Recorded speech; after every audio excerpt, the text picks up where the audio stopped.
proud people of the Empire State. From the financial and entertainment epicenter of New York City to the sleeping and empty small cities and towns of upstate, which once bustled with manufacturing, mining, and farming. We all know from inspiration, history, and nature, we deserve a return to the success and growth of generations past, a birthright being squandered by corruption in Albany, and the depredations of an insecure, scheming mountebank posing as governor, who loathes both us and himself. As liberty beckoned to enslaved peoples behind the Iron Curtain via American broadcasts after World War II, we now say, believe, rise, and join us. Welcome to Radio Free New York.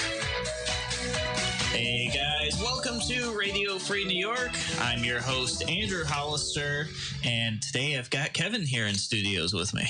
Howdy. Yeah, I haven't been in studio for a while now. Yeah, me neither. I know. Neither. Well, except for yesterday. Yesterday you were was there in studio, but no, it's the first time we've been in studio in a couple weeks now, because you're out in Europe, gallivanting over there. Yep. Checking out some art, seeing some family, having a good time. Bob is not in studio with us today. Bob's not feeling well. So that's too bad. Bob will probably be with us tomorrow. Looking forward to be back in the studio with Bob too, because I've done the last couple episodes I did remote or pre-recorded, so I didn't get to talk to Bob either. Yep. Hanging out in the Liberty Closet. In the Liberty Closet, no, but we're in the real studio today. Yep, absolutely. So welcome to Radio Free New York, and I have a little note here. We've got a couple birthdays today. Yeah, no, we wanted to give a quick shout out to a couple people that are active in Western New York, and it happens to be two people's birthdays today. So happy birthday, Carrie Bittner, and I know you often listen to the show, so happy birthday, Carrie. Happy birthday, Carrie. And I believe it's Jack Tran's birthday as well, and he's the treasurer up in the Monroe County Libertarian Party, and he's not always like out and about, knocking on doors or that type of thing, but he just does what he needs to do, and makes the things work behind the scenes. So Jack, happy birthday as well. Yeah, Jack's awesome. So happy birthday, Carrie. Happy birthday, Jack. We definitely appreciate all that you guys do and the help that you guys give to spread the message of liberty in New York State. Definitely, without those people, we would not be where we are. So, and a way you guys can help us too as listeners, whether you're listening on social media, maybe you're listening on the airwaves, maybe you're listening on podcast. If you guys could head over to our social media accounts and share those with your friends, ask them to like the page, ask them to follow the page, subscribe to my YouTube channel. All those things will help us reach more people. The more subscribers we have, the more followers we have, really works into the algorithm and helps us share this message, which helps us keep things going. So all the channels, the Andrew C. Hollister page, the Radio Free New York page, the YouTube channel, make sure you follow Andrew on Twitter as well, and podcasts. Again, most podcasting services, we're out there on all of them. Subscribe to us, send us a message too through the podcast service, and rate us as well. Yeah, absolutely. And there is a podcast ranking site. I forget what it is. I think it's like libertypodcastrank.com. Hop over there and vote for Radio Free New York. We just submitted like last week, so we're a little behind because some of the shows have been on there for much longer. But if you guys could pop over there, you do need to create an account to vote, which I find obnoxious, but I understand why. They want to make sure that legitimate people are voting. Yeah. So you can sign in with like a Google account or a Facebook account and upvote Radio Free New York so that more people are exposed to the Radio Free New York content. So if you're listening on social media or you've popped on the podcast, you see the title for today's show. But those of you on the radio, I don't have a way to send you the title other than just tell you what it is. So today we're going to talk about government abuse of taxpayer-funded mailings. Today being Tuesday, it's Talk of the Town. And this is going on definitely in my town, in my city. Yeah. And it seems to be going on all across New York State, whether it's your assemblyman or your senator, maybe your congressperson, or it could be your mayor or your town council. So we're going to talk about this because I think this is really important, and it's certainly really frustrating for me to receive something like a mailing from any elected official, and I've received a number of them, and it's not a partisan issue. This isn't something that just Democrats do. I see Republicans doing it as well. I'd like to believe if we had some libertarians elected to local office here, it wouldn't happen with them. We'd hope they wouldn't abuse it. Yeah, exactly. But what's happened is I think it's kind of become normalized. So people are like jaded to the fact that this is happening. And sometimes we forget that this isn't the purpose of government. And when you look at what's actually happening, not only is it not the purpose of government, it's actually an abuse of government resources because they're typically using it to further personal gains, which is usually their next campaign and their next election. Frankly, they're using it to campaign. A lot of times you look at these things like, okay, was this really just? Well, let's talk about what they say they're using these mailings. Yeah, let's start off with that because we got about 3.5 minutes till break. So much time. So, yeah. Great. Yep. Perfect. Well, so you had, I thought you had a thing. All right. So I do. okay. I can say for it later. Okay, great. Yeah. All right. I thought you were going to start with that thing. I mean, so what members of like a mayor or members of the assembly or members of the Senate or sometimes members of Congress, what sometimes they'll do is they'll send out informational mailings to their constituents to be able to inform them about what's going on in their legislative body, right? Or in their office, right? So a mayor might send out a mailing being like, here's some information about trash pickup. That's a legitimate use of the mayor's office and is a way to inform the citizens about a service that they are providing to them. I used to get, back when I lived in I used to get it more back when I was a registered Republican for some reason. I can't imagine why.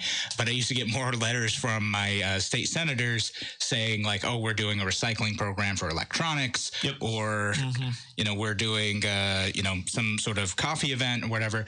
For whatever reason, since I registered Libertarian, I no longer get those. You're just no longer eligible for government services, Kevin. Is that what happened when I turned Libertarian? I can't access the government anymore. Yeah, basically. Yep. I need to stop using the roads. Obviously, I drove here today and everything.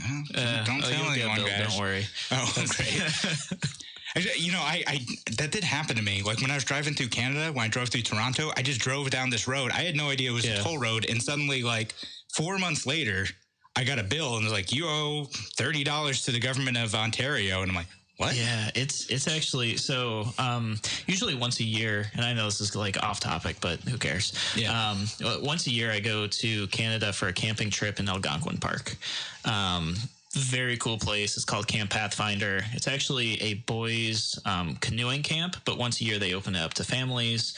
You gotta go. It's like this little island in the middle of the park. It's like really awesome. Neat. And so when we first started going, it was $14.97 or something like that. And there was like pretty prominent displayed signs like, "Hey, you're gonna pay this toll, this is how much it's going to be," and a lot of times we would just like avoid it and go around because it would only cost us about 2 minutes of travel, right? So I'm all for like paying money for like expediency and efficiency, but 2 minutes it just wasn't worth $15 to me.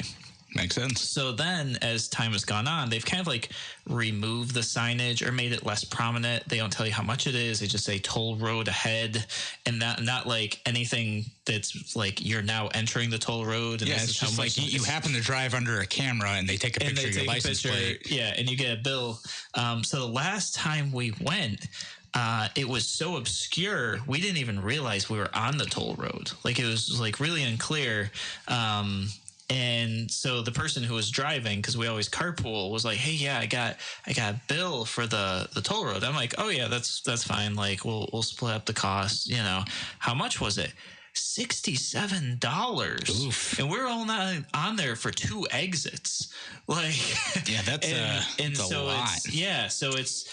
To me, that's like a government transparency issue there. Like, you know what? If I'm going to pay a toll for the road, that's fine. You should at least know what it is. I would like to know up front what it is. Right, yeah. If I know, okay, this is going to cost me $60, maybe not worth it. It's going to cost me $5 and it'll save me, 10 minutes of time. All right, yeah, that's worth it to me. It may be worth it to me. It may not be worth it to me. But at least I have the opportunity to decide if it's worth it to me or not, and make that decision. Whereas on that toll route, I'm sure we're talking about the same road. I forget what it is, like the 407 or the 409 or something. Yeah. So we got totally distracted from the actual issue here, which is to inform, mailings to inform people about legitimate government functions. But these members of Congress and I could talk about that, like my experience, working like as a congressional intern and everything too, and how they would use these things to send mail at taxpayer expense. Sometimes it makes sense. Sometimes it kind of seems like a campaign thing. Yeah. All right. Yeah. So you're listening to Radio Free New York. When we come back from the break, that's what we're going to talk about. We're going to talk about, does it make sense? When does it? When doesn't it? We'll be back in a moment on Radio Free New York.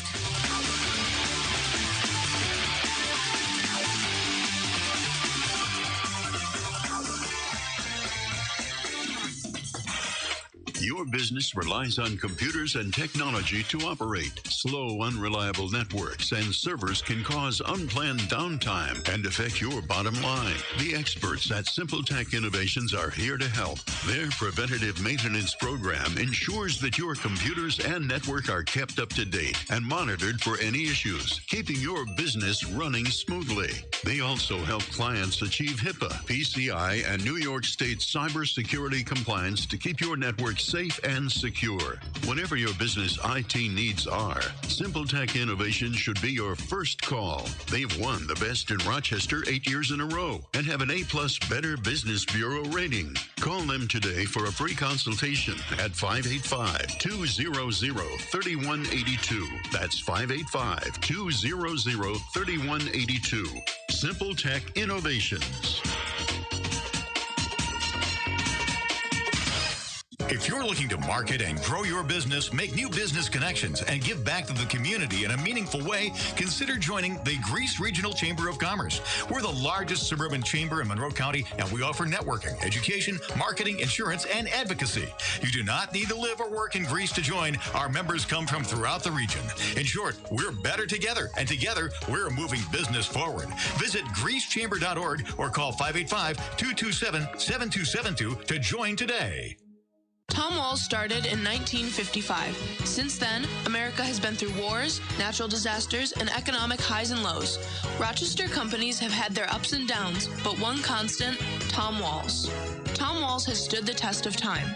A Wahlburger and a frosted mug of root beer on a sunny afternoon brings us closer to our past and reminds us of what is good. My name is Riley. I am Tom Walls. Share the good times. Tom Walls. Why do businesses choose to move their website from Wix and Squarespace to Simple Tech Innovations? Maybe it's their excellent customer service or attention to detail. Maybe it's their ability to give a truly customized solution. Or perhaps they just like the fact that Simple Tech is a local small business that builds great relationships with its clients. Whatever the reason may be, you can rest assured knowing that the local team at Simple Tech has your best interest in mind when building or updating your website. They're hands-on and love helping customers achieve their goals. But don't take my word for it. They've won the best in Rochester 8 years in a row and have an A+ Better Business Bureau rating. If your website doesn't match your dreams or isn't achieving your goals, give the professionals at Simple Tech Innovations a call today for a consultation at 585-200-3182. That's 585-200-3182. Simple Tech Innovations. You're listening to Radio Free New York. Welcome back to Radio Free New York. I'm your host, Andrew Hollister, back in action, and I've got Kevin here in studio as well. Howdy.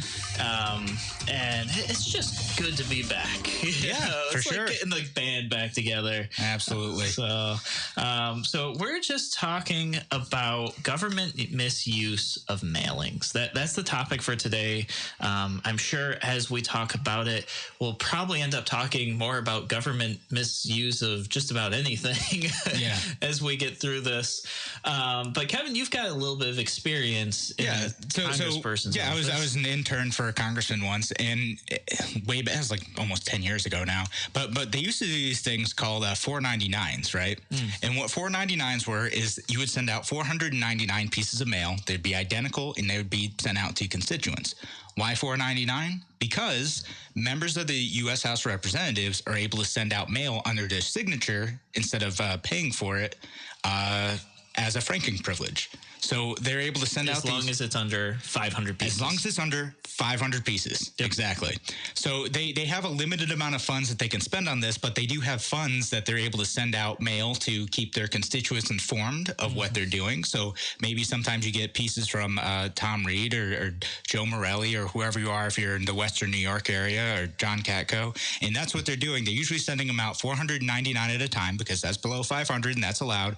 They have it looks like I think it's a $50,000 limit. I'm looking at one piece of information from a couple of years ago, so I don't know if that's still allowed. But as long as they're identical, they can send out a mailing, and it could be like, here's what I'm doing for you. Here are the bills that I supported. Here are the bills that I want to support. And this isn't a campaign mailing. It's purely informational. Just to let you know what I am doing. And that's what it is. And you'll see, though, so I've seen how that works on the congressional level. That's what it is. They send out these $4.99s, and they can only send out so many per year to keep their constituents informed of what's happening in their districts. Yeah. And you'll see something, I don't know exactly how the state system works, but you'll see something similar from members of the state assembly and members of the state senate as well. Yep. Where they'll send out these pieces that are informing you of events, as we talked about last segment, or informing you of what they're doing,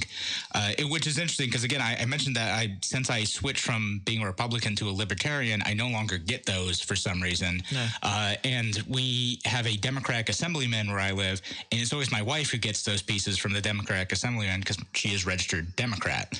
You didn't make the cut, Kevin. I didn't make the cut. For some reason, Harry Bronson only wants to talk to the Democrats and not to me for some reason, even though I feel like as a citizen, I should also be informed about what he's doing. Sure. Why don't you want to talk to me, Harry? Yeah. Probably because you're not going to vote for him. That's he got a lot of pushback a couple years ago for saying these mailings. I was trying to find the article out. Rachel Barnhart had written an interesting article about that. Yeah. I think she wrote it probably around the time she was running for assembly against him. But it was very informative about how members of the assembly use state taxpayer funding to send out these mailings out to their constituents, to voters in the area. And, I can't help but wonder from anecdotal experience, again, why am I not getting these mailings, but my wife who votes in every single primary always seems to get them? Yeah. And that's interesting because Rachel Barnhart, you probably may disagree on a lot of her stances on certain things, but she is amazing at bringing to light some really bad stuff. Yeah. And I have to say she does some pretty thorough research when she does it too. I'm not for government subsidizing fiber to all the homes in Rochester, but I definitely think that we should be scrutinizing government spending. Yeah, for sure. Yeah. And now I know you brought some stuff in. So this happens again, not just at the federal and state level, but at the local level as well. Yeah. And before we move on, I see Garrett, he's asking here on YouTube, he wants to know if those $4.99s are publicly funded. And yes. That is correct. Yep. So that is out of our federal tax dollars. Right. So they are able to, again, because the supposed intention behind these $4.99 mailings is that they're supposed to be used to inform constituents of the work that they're doing in Congress. So a lot of times those are funded by the taxpayers, and then the U.S. Postal Service doesn't charge immediately for those mailings because they just go out under the signature of the member of Congress, and the U.S. House reimburses the Postal Service for those mailings. So again, they're paid for by you. Yeah. Out of your pocket, you are paying for these people's campaigning, which is interesting because I did an episode about how New York State wants to change campaign funds to publicly finance campaigns and talking about those proposals and all of that's happened in New York. But this has been going on for a very long time, and people a lot of times don't realize that once they elect somebody to office, chances are pretty good everybody is paying for some of their campaigning in one form or another with their taxpayer dollars. Absolutely. Like incumbency and advantage is a very real thing because they're able to use the power of their office to be able to, again, communicate with voters in an official capacity. So even if we try to reduce these things, it's always going to happen, right? They still have the power to their office to be able to send stuff out and inform people in legitimate ways. And then you get the skeevy ways of doing that we've kind of talked about, where they, you know, again, they're sending stuff out that could be a campaign mailing but it isn't officially. And I think we're seeing a more heightened use of this and abuse of power by incumbents in the terms of how they do press conferences. And that's not necessarily the topic, but even if you look at Cuomo's State of the State, which yesterday I finished up part 3 on, I finally made it through all that. But if you look at those items, like they were more of like campaign talking points, many of them, and it wasn't truly about anything that was going to improve New York State. It was, this talking point, basically a campaign stump speech is all it was. And there were items in there that literally were totally meaningless, but it was virtue signaling, trying to help people feel warm and fuzzy, as if he was running for office again this year. Right. And it's the perpetual campaign. You're never not running. You're never not running.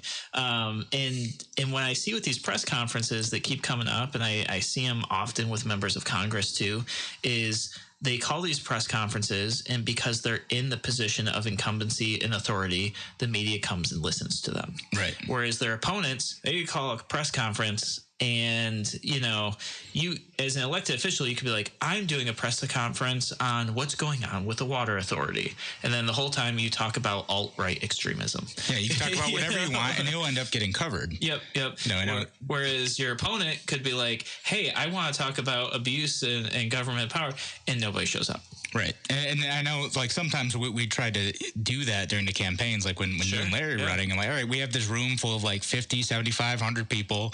Maybe one reporter shows up. So we have to communicate with people directly through Facebook. And it's like, hey, we're talking about this legitimate issue, this problem with government. And no. Not worth covering, you guys. Yeah, absolutely. And I've personally gotten a number of these mailers, and I usually hold on to them because I intend to talk about them.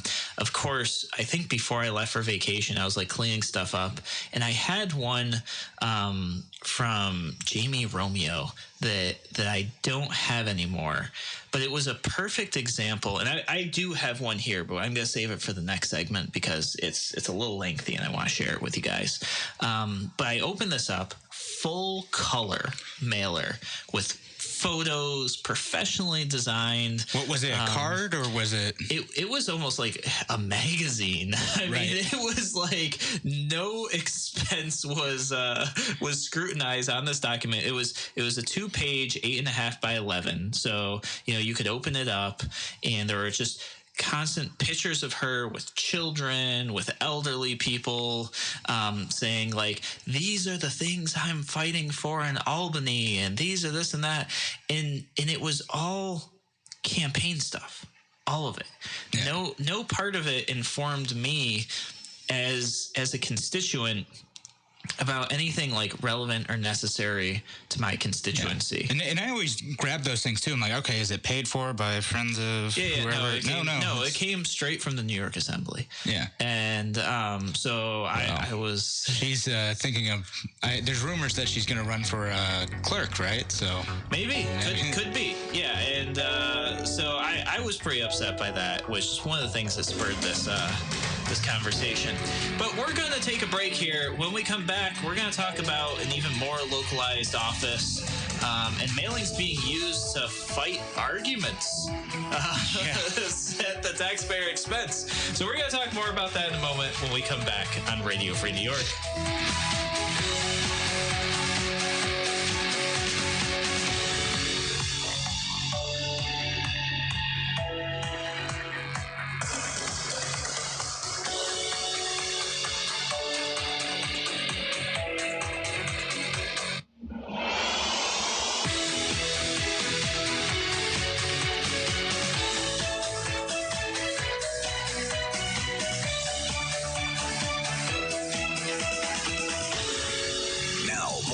twice the power. WYSL. More powerful FM 92.1, FM 95.5 West, and 1040 AM WYSL Avon Rochester. Here's the latest forecast from the News 10 NBC Weather Center for today. Lots of clouds out there. There will be a few lake effect snow showers and even a little bit of freezing drizzle out there. So watch for a slick spot or two. Temperatures today steady right around 30 to 32 degrees. For tonight, mostly cloudy, a couple of light snow showers in the 20s. And on Wednesday, morning clouds and flurries, then some sunshine near 30 degrees. I'm Rich Cornelia, WYSL. This is Dom Genova, owner of Genesee Valley Chrysler Dodge Jeep Ram in Avon, your no-nonsense car dealer. Factory figures show that Genesee Valley was the number 2 Chrysler Dodge Jeep Ram dealer in Rochester in new vehicle sales last month. Number 2. Think of all those guys promising to give you thousands more than your trade is worth, sending you fake keys in the mail, all the hype and the yelling. And we were number 2 in sales in Rochester in our quiet, no-nonsense way. You know why I'm laughing? Genesee Valley Chrysler Dodge Jeep Ram is not even in Rochester. We're in Avon. Educated consumers simply took the short trip down 390 to exit 10 and got a money-saving, no-nonsense deal from a non-commissioned salesperson and all the factory rebates they deserve. Like the Start Something New rebates we have this month. Take the short trip for a big difference.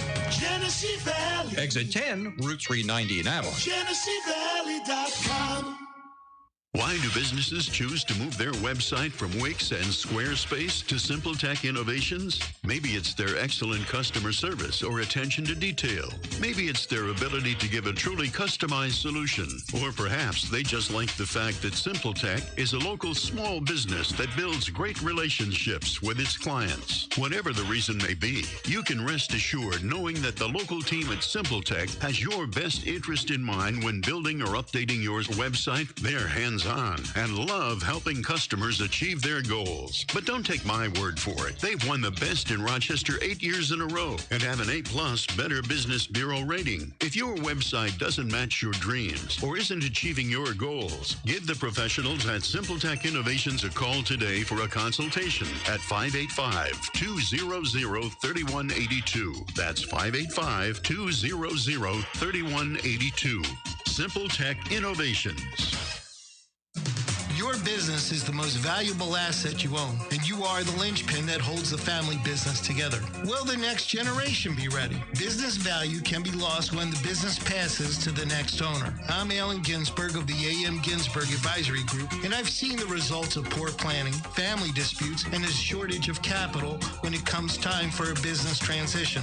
Don't let these barriers to success happen to you. Whether you sell your business to outsiders, key employees, or your family takes over, the result is the same. Your business is your family's future. Let me show you how to sell or transfer your business successfully. Call me, Alan Ginsberg, at 585-377-4720 to arrange a no-cost, no-obligation initial visit. Because when life happens, we've planned for it. Securities offered through Securities America, Inc., member FINRA SIPC. Advisory services offered through Securities America Advisors, Inc., A.M. Ginsberg Advisory Group, and Securities America Companies are separate entities.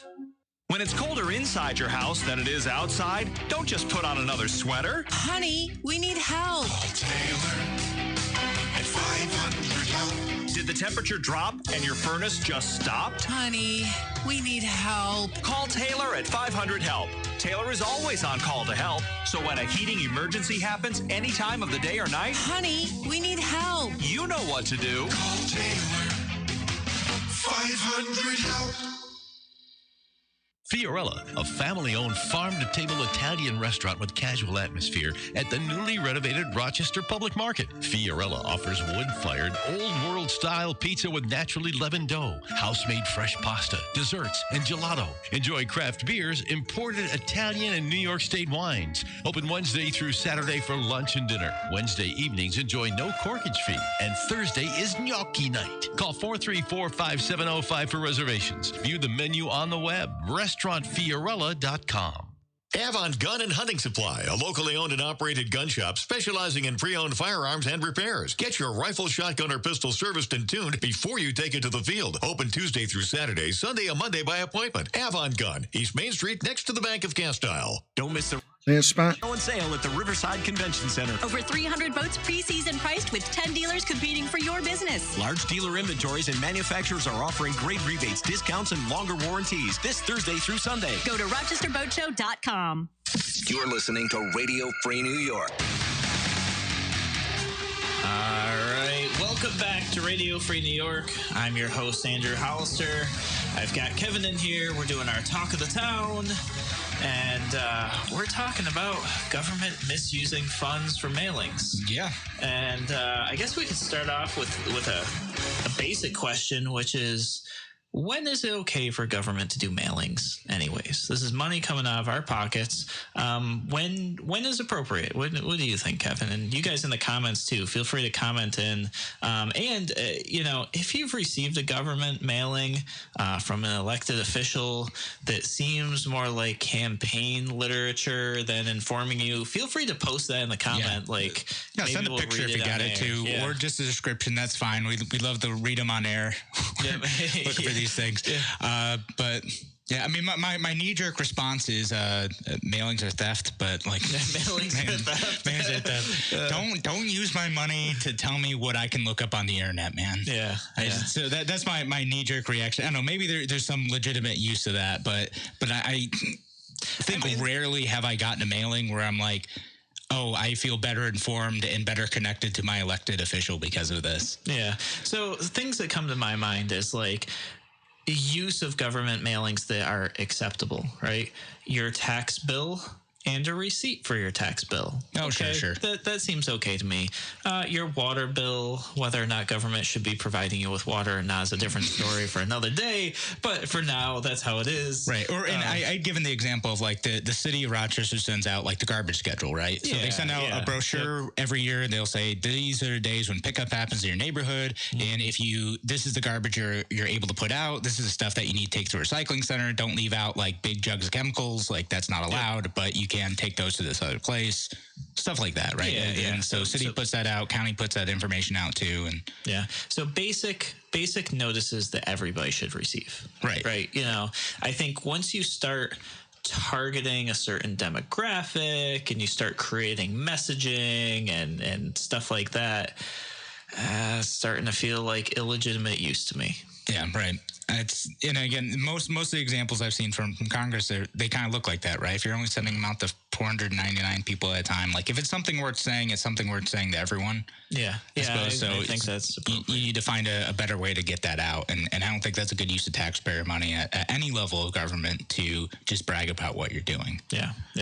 So we're talking about so those are acceptable uses, unacceptable uses. We'll start with one that's maybe less questionable. So I have two examples from the city of Rochester. Both, I believe, were terribly inappropriate. And the first one is took place last year, right? Yeah. And this was the mayor using tax dollars to send out a mailer, basically encouraging voters on how to vote on the ballot.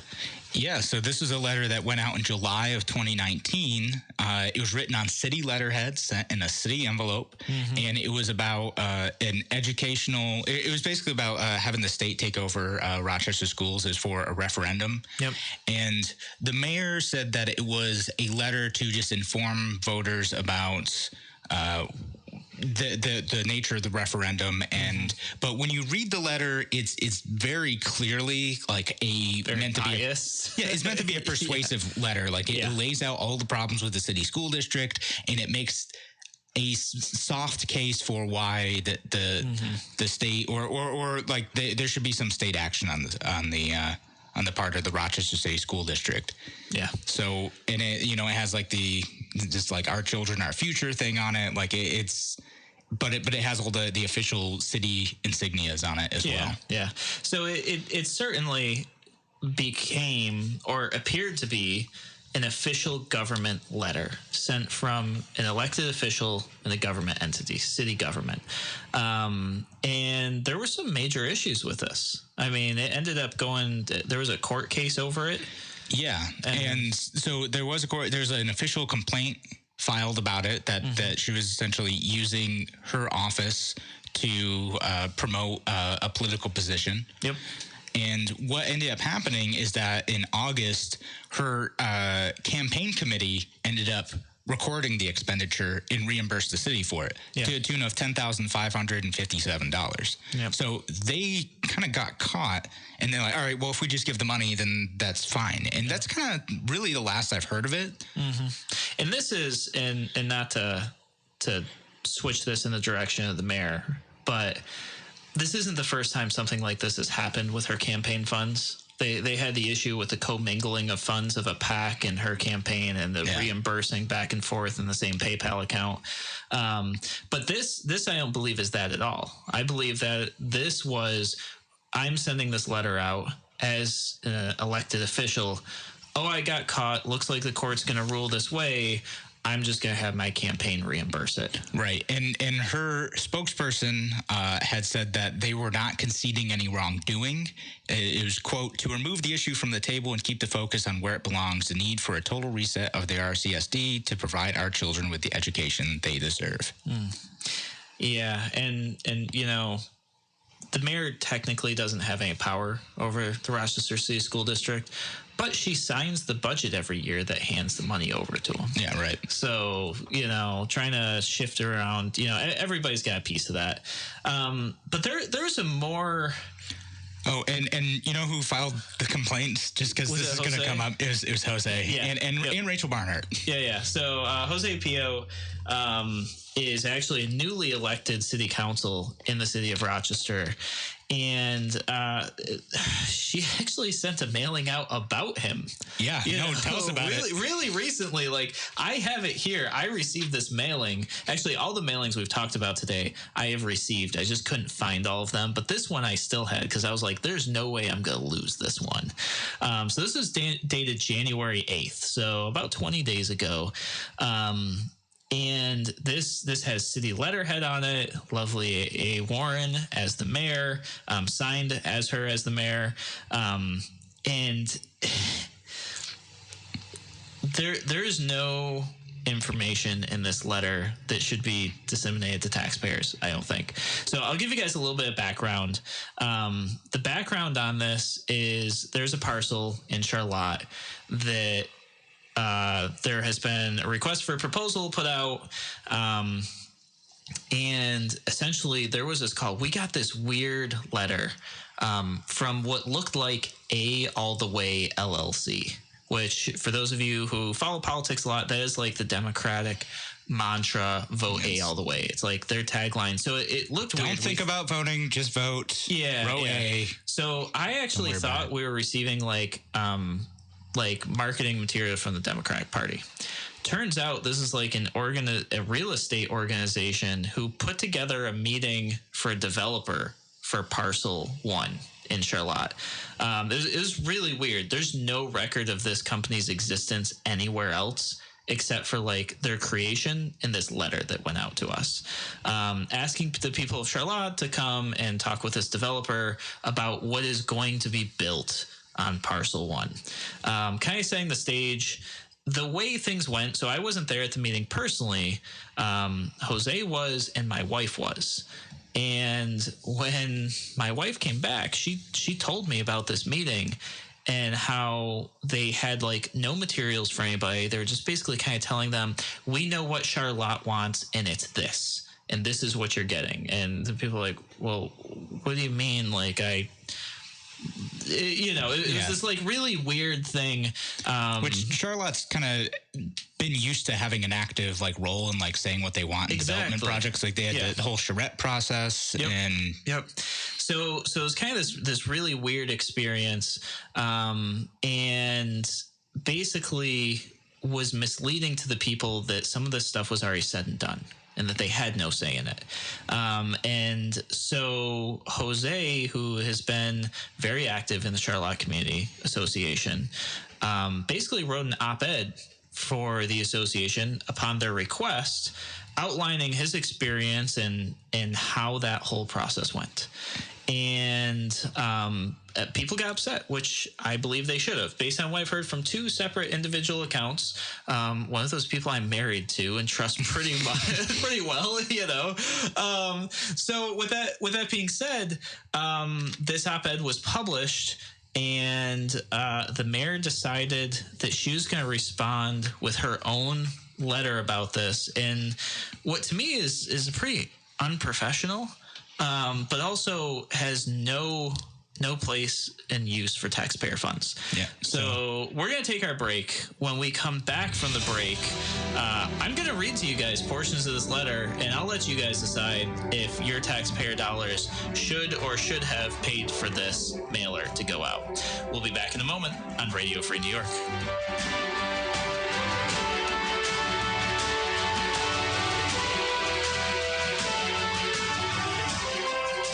Why do businesses choose to move their website from Wix and Squarespace to SimpleTech Innovations? Maybe it's their excellent customer service or attention to detail. Maybe it's their ability to give a truly customized solution. Or perhaps they just like the fact that SimpleTech is a local small business that builds great relationships with its clients. Whatever the reason may be, you can rest assured knowing that the local team at SimpleTech has your best interest in mind when building or updating your website. They're hands-on and love helping customers achieve their goals. But don't take my word for it. They've won the best in Rochester 8 years in a row and have an A+ Better Business Bureau rating. If your website doesn't match your dreams or isn't achieving your goals, give the professionals at SimpleTech Innovations a call today for a consultation at 585-200-3182. That's 585-200-3182. SimpleTech Innovations. Aircraft Environmental Systems proudly supports Radio Free New York.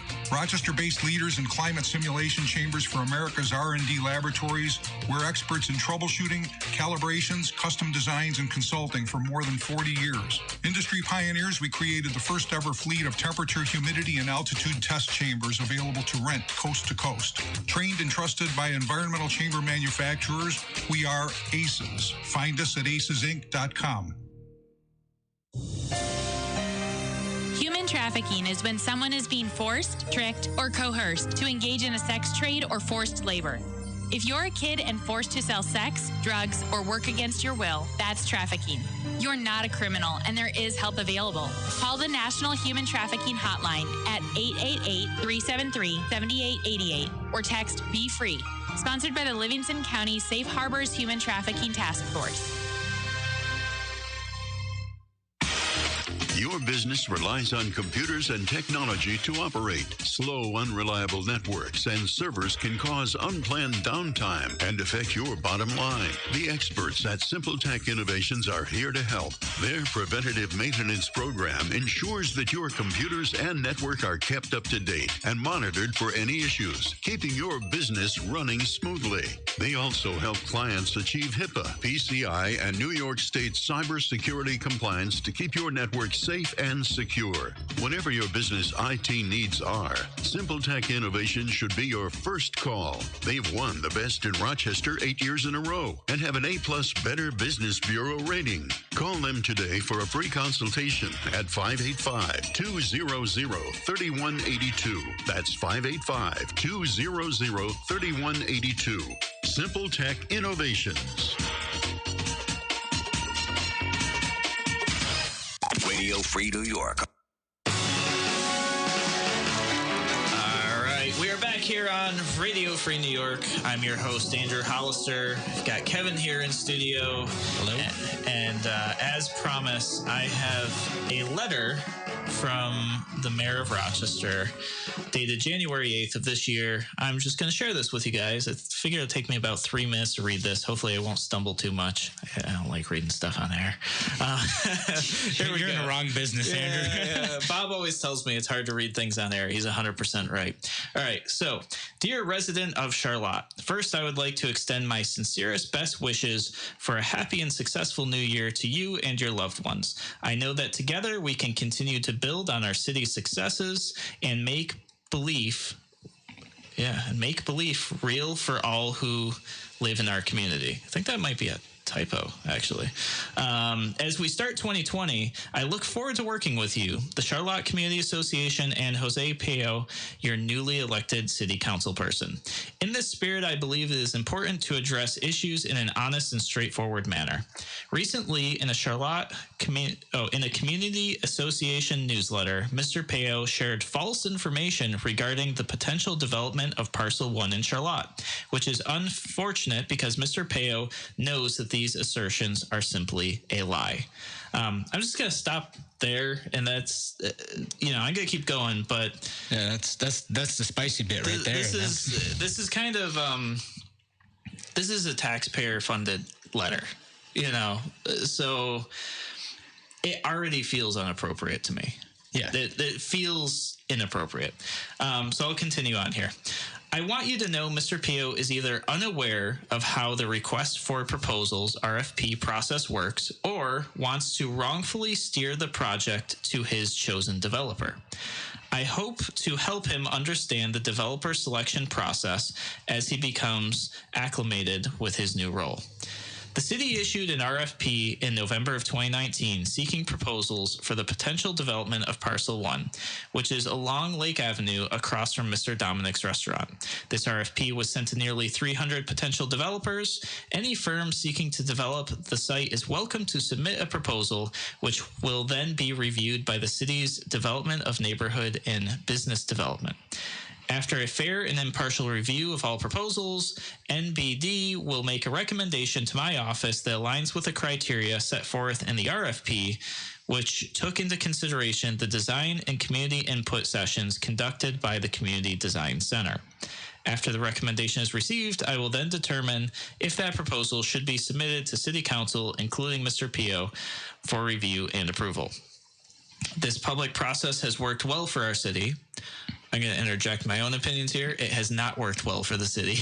No, I mean, the city very much wants to make it seem like they're having like constituent participation in some of this, but a lot of times the final developer that gets chosen for a lot of these projects, it's really unclear how the city arrives at many of those decisions. And I again, can tell you it's campaign contributions, Kevin. Yeah, that's what it seems like sometimes. It seems like there's a connection, so it's worth looking into that. But again, I'm someone who participates in this frequently as like a neighborhood activist, and I wonder, like, you're probably one of the most active people in the neighborhood associations that I know, and yeah, absolutely. So I'm going to continue on the letter. There's only two more brief paragraphs here. This public process has worked well for our city and has been in place for decades under numerous mayors and council persons. It is designed to protect the integrity of our employees and to be free of political influence. It has served our community very well as a way to ensure any proposal benefits Rochester and you, our residents. We have rejected proposals in the past because they did not align with our values. Going forward, I will continue to correct misinformation provided to you so that the integrity of the people who work for the city and, most of all, our citizens is protected. As long as I am mayor, we will always continue to consider any development in a honest, fair, and equitable manner. Sincerely, Lovely A. Warren, Mayor. So, I'm going to leave that up to you guys to decide to yourself whether or not this letter should be paid for by you, essentially, by the taxpayers. I know what my opinions are on it. I think it's pretty clear. Yeah, it's going to be a no from me. Yeah, man. That's it. No, I don't. I paid for this. I wish I hadn't. As did I. Yep. And again, if you're listening here and you're not from the city, like, watch your own city governments and see, are they doing something like this? Because chances are, like, there's stuff that they put out that's legitimate. They have newsletters, things like that. They're trying to inform people. Okay, fine. I get that. Yeah. At least you can kind of justify to an this. Extent. Yeah. I get some of it. Some of it definitely not. Yeah. But I also like to think of ways. Like, I love seeing like town supervisors are like, all right, do we need to print this newsletter, or can we just put it up on our website? That's fine, right? Do we need to send a mailing to all of the people in town, or is this something that we can encourage people who want this type of information to sign up on an email list? Yeah. And those are the type of things I often talk about, how government is so stuck in like the dark ages. Like, why hasn't anybody put together a proposal for people to sign up on a government email list? and allow government to interact and communicate via email with constituents. Our city council, and every city council is going to be different, right? Used to have a newsletter that they published online for people. They probably stopped doing it because I kept talking about how hypocritical they were in their newsletters and how they were lying in them. But, but the thing is, like, something like this, we paid for out of our own pockets. It was terribly inappropriate, in my opinion. People listening may feel different. But I just think that there are so many ways government is spending our money inappropriately. And there's reasonable alternatives, for communication. If you believe that this had to be sent out, man, send it as an email. Right. Oh, okay. Email. You could do a press conference. Didn't need to be a letter that we paid for. I don't know that that's inappropriate. I mean, I would say, like, if I were playing devil's advocate and someone from the mayor's office, were making the argument, they might say, like, well, we had to correct the record because there was a misstatement or misunderstanding of the facts, and this was so important that we corrected, that constituents and voters understood what was happening, that we had to do this to make sure that everyone was clear on the process. Yep. That's what I'm sure they would say, and maybe they have said somewhere else. Sure. Yeah, they may have responded to this. My opinion is this doesn't make the process any clearer.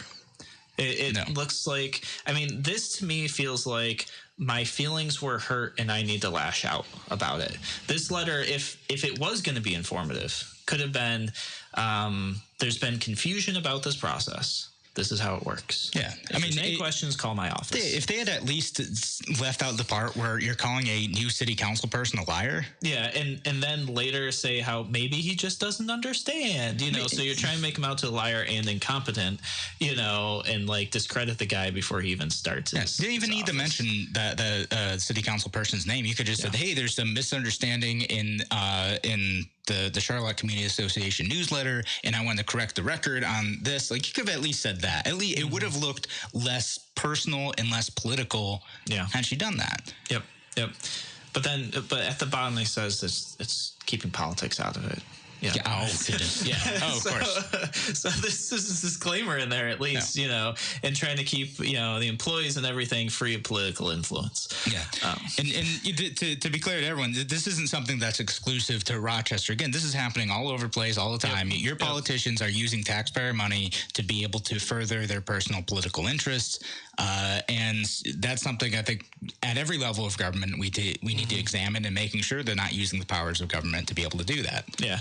And to be clear, too, this isn't specifically aimed at the mayor. She just happened to provide us with this awesome letter. Yeah. This happened to provide two very good examples. 1 minute. Months. Yeah. So, this isn't, I'm not going to discuss my feelings about the mayor on air, but that's not what this is about.